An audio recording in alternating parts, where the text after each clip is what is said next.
Shalom, saudara yang Tuhan Yesus kasihi. Kembali kita berjumpa dalam program Levi Ministry. Melalui program ini juga saya ingin mengucapkan terima kasih yang sebesar-besarnya bagi saudara yang sudah membagikan renungan singkat ini mungkin kepada teman, kepada saudara, kepada keluarga. Dan kiranya saudara juga diberkati Tuhan, dan mereka semua yang sudah saudara bagikan renungan ini juga diberkati Tuhan dan makin mengenal kebenaran firman Tuhan. Pada saat ini saya ingin memberikan satu tema, yaitu tunduklah kepada Allah dan tanduklah iblis. Saudara yang Tuhan Yesus kasihi, mungkin saudara pernah mendengar satu peribahasa kuno yang mengatakan, "The enemy of my enemy is my friend." Artinya musuh dari musuhku adalah temanku atau sekutuku. Saudara, biasanya prinsip seperti ini banyak dipakai dalam strategi politik atau strategi kemiliteran.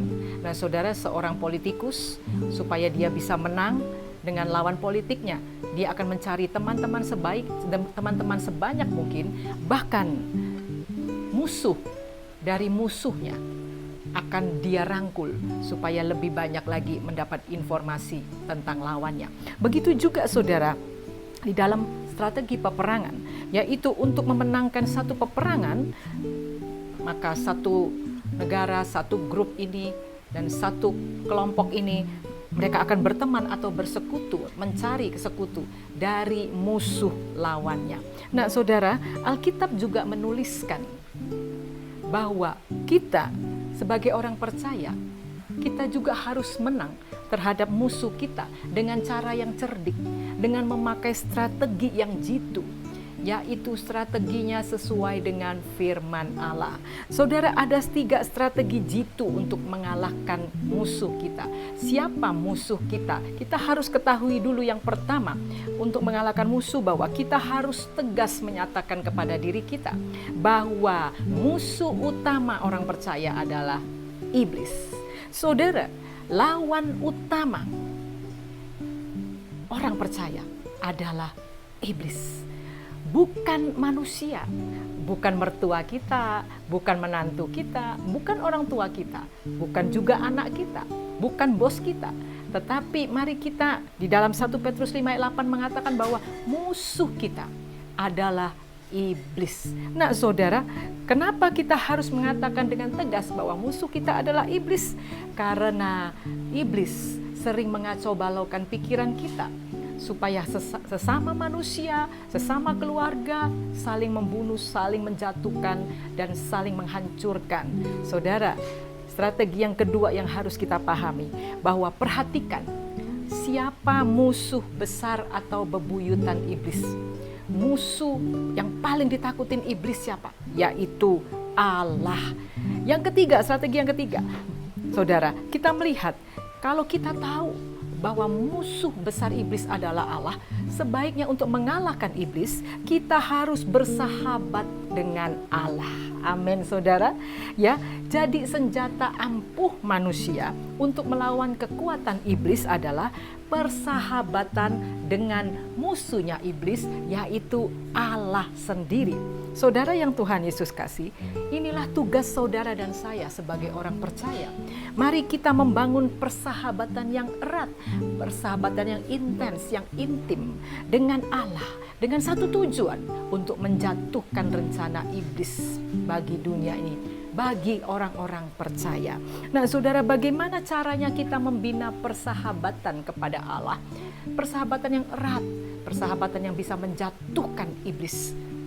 Yang pertama, kita harus punya sikap percaya, beriman kepada Allah. Di dalam 1 Petrus 5 ayat 8 sampai 9 firman Tuhan mengatakan, "Sadarlah dan berjaga-jagalah. Lawanmu si iblis berjalan keliling sama seperti singa yang mengaum-ngaum dan mencari orang yang dapat ditelannya." Ayat 9, "Lawanlah dia dengan iman yang teguh, sebab kamu tahu bahwa semua saudaramu di seluruh dunia menanggung penderitaan yang sama." Amin. Saudara, seperti kita ketahui, Alkitab melukiskan iblis itu seperti ular yaitu iblis selalu memperdaya dan menipu manusia. Alkitab juga dalam 1 Petrus tadi kita baca melukiskan iblis itu seperti singa yang sewaktu-waktu siap untuk menelan dan membunuh mangsanya, yaitu orang percaya. Nah, saudara yang Tuhan Yesus kasihi, sebagai musuh Allah dan manusia, iblis selalu mencari-cari kesempatan untuk menelan manusia. Yesus pun akan ditelan oleh iblis. Bahkan ketika dia sedang berdoa, berpuasa 40 hari, 40 malam di padang gurun, iblis ingin menelan Yesus supaya kalah dari perjuangan imannya. Nah, saudara, bagaimana Yesus bisa menang melawan iblis pada waktu itu? Dengan iman yang teguh. Bagaimana iman yang teguh dari Yesus Kristus mengalahkan iblis? Yesus memperkatakan firman Allah. Yesus saja, saudara, sebagai anak Allah, dia selalu percaya pada firman Tuhan. Apalagi saudara dan saya punya iman yang teguh. Kita harus tidak goyah, tidak terombang-ambing, percaya pada kuasa Allah dan percaya pada janji Allah. Bukankah itu salah satu sikap seorang sahabat, saudara? Ketika kita membina persahabatan dengan orang lain, kita percaya apa yang dia katakan, kita percaya apa yang dia janjikan kepadanya, dan itulah satu janji sahabat yang pasti ditepati. Saudara, seperti Abraham yang percaya pada janji Allah. Firman Tuhan mengatakan dan menuliskan, maka karena percayanya itu, karena imannya itu, Abraham disebut sahabat Allah. Saudara, cara yang kedua membina persahabatan yang intim dengan Allah, yaitu tunduklah pada Allah. Di dalam Yakobus 4 ayat 7 firman Tuhan mengatakan, karena itu tunduklah kepada Allah dan lawanlah iblis, maka ia akan lari daripadamu. Saudara yang Tuhan Yesus kasihi, tunduk atau taat adalah suatu tindakan iman.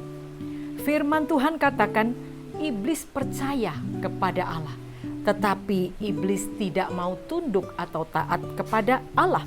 Iblis selalu melawan dan selalu menjadi musuh Allah.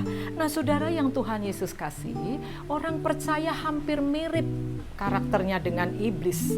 Kalau kita melihat sekeliling kita, orang percaya pada Allah, mereka rajin beribadah. Orang yang percaya, mereka rajin melayani. Orang yang percaya, mereka rajin bersaksi di mana-mana. Tapi masih berzina. Tapi masih suka menipu.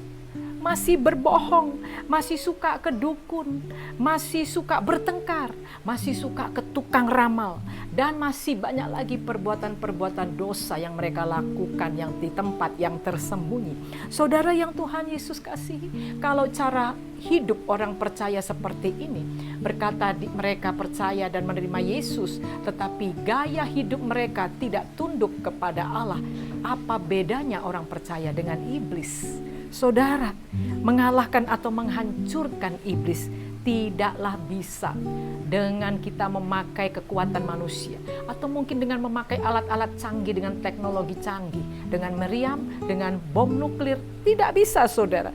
Ataupun mungkin dengan doa pelepasan berapa kali, mungkin tidak efektif. Saudara, dengan tunduk kepada Allah, melakukan apa saja yang Allah perintahkan, tidak berbantah-bantah, tidak mengeluh, lakukan dengan setia.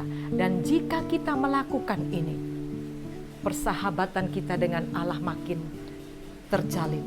Maka saudara, apa yang terjadi? Allah sendiri akan berperang melawan iblis, dan kita akan menikmati kemenangan. Saudara yang Tuhan Yesus kasihi, mari kita melakukan kedua hal ini, yaitu percaya dengan iman yang teguh kepada Allah, tunduk kepada Allah sebagai bukti bahwa kita adalah sahabat Allah. Itulah, saudara, bagaimana Yesus pernah mengatakan kepada murid-muridnya di dalam Yohanes 15 ayat 14. Yesus ingin memberikan satu pengertian kepada muridnya, bagaimana sikap seorang sahabat terhadap sahabat-sahabatnya. Yohanes 15 ayat 14, kamu adalah sahabatku jikalau kamu berbuat apa yang kuperintahkan kepadamu.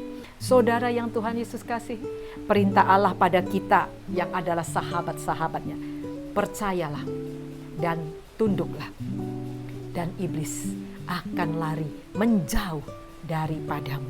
Saudara yang Tuhan Yesus kasih, sebelum saya menutup renungan saat ini, mari kita bersama-sama, saudara dan saya, saudara yang sedang mendengar renungan ini, kita perkatakan keyakinan iman kita bahwa jika Allah di pihak kita, menjadi sahabat kita, siapa yang berani melawan kita?